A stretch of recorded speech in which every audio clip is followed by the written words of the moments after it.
Whitney, I've actually been out at Franklin Street this afternoon talking to a lot of those neighbours who were there. It's still a police crime scene. They've got it roped off. It's become a bit of a tourist attraction. But certainly the man in question, the man of the moment, owned a house that we weren't able to get close to. But of course we know now that he was inside when the governor announced that the lockdown was over and everyone could leave. He wandered out into his backyard and noticed those signs of blood near his boat.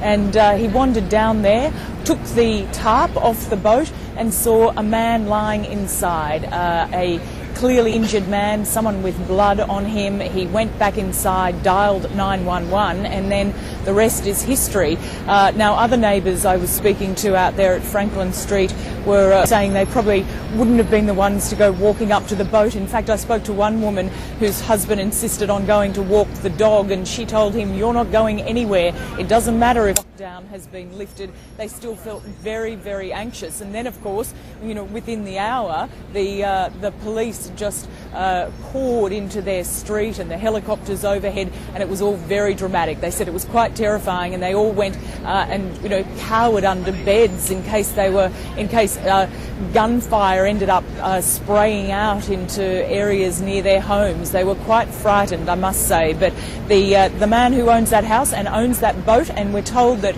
that boat has a lot of gun holes in it and is probably never going to be the same again, because there was that gunfight, and we do know that the 19-year-old was injured during that. But he wasn't going to give up, Whitney. He, even though he was clearly losing blood and had been injured in that gunfight the night before that had claimed the life of his brother, he wasn't going to surrender in a hurry.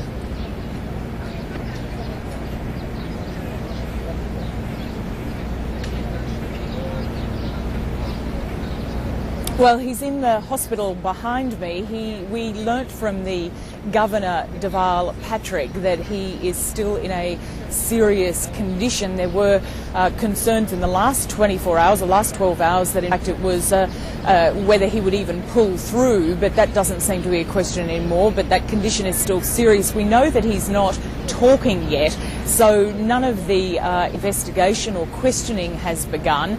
There have been some debate here in Boston, certainly in the US today, Whitney, about how that questioning should take place. He hasn't been read his Miranda rights, which is when you see the police officers say you have the right to remain silent, etc., etc. So none of that has happened, and the suggestion is they don't intend to do that because they're making him an exception. They're concerned about public safety. What they want to know as soon as he is conscious or able to talk to them, they want to make sure that there are no other explosives or ammunitions or any other threats that might be imminent to cause some concern about public safety. Now, that has caused a debate in itself, because other people say that he is straight away not getting the kind of justice that America prides itself on, and that in fact he should be read those Miranda rights.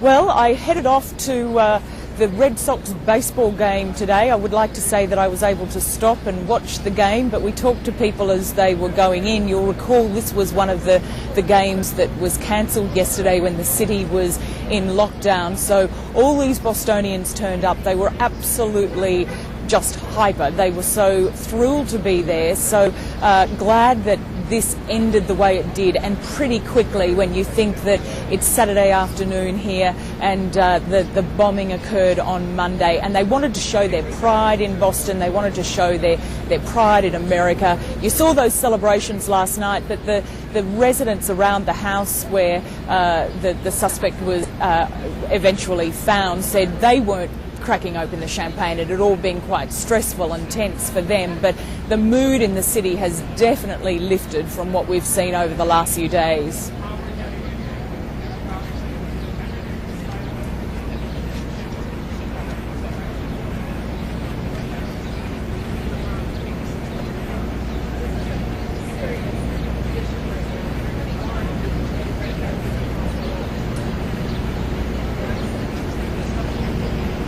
Yes, there's a lot of help services in place. In fact, some people have made note of how even those who were injured, and interestingly enough, some of the injured from the bombing were brought into this hospital, and the last I heard were some of the most seriously injured were still in this hospital as well. So an interesting scenario that you have the man accused of trying to kill them also getting medical care in the hospital behind me. But people have made mention how there's such a community feeling that they're trying to help those who have had to suffer amputations. And when I was outside the Red Sox game, Whitney, they had people walking around with big bags getting donations of money for the fund that has already been set up, that I understand is going to be operated very much like the September 11 fund, and the money will come in and then they'll work out how it's distributed, and it will be done very carefully because they don't want any concerns about where and how that money is going. But there is a massive operation of humanity going on here in Boston as they try to help those who are injured, the families of those who were killed. And yes, you're right, the people who were involved in the traumatic scenes over the last 24 hours who are just very, very glad that they got through it all unscathed.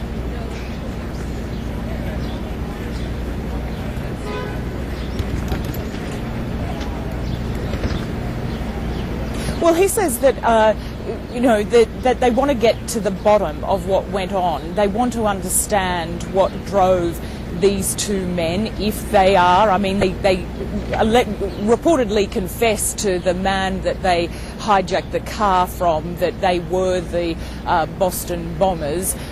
So he says we've got to understand why they did this, what drove them to carry out such heinous acts. But he also said they failed anyway, because you cannot ruin America's spirit in that way.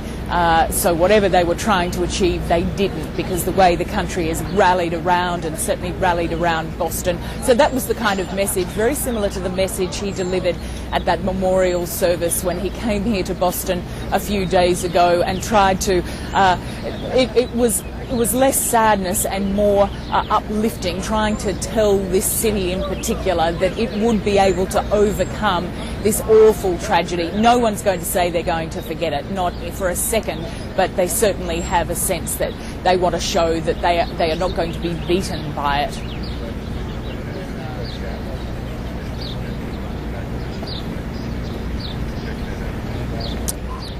Thank you.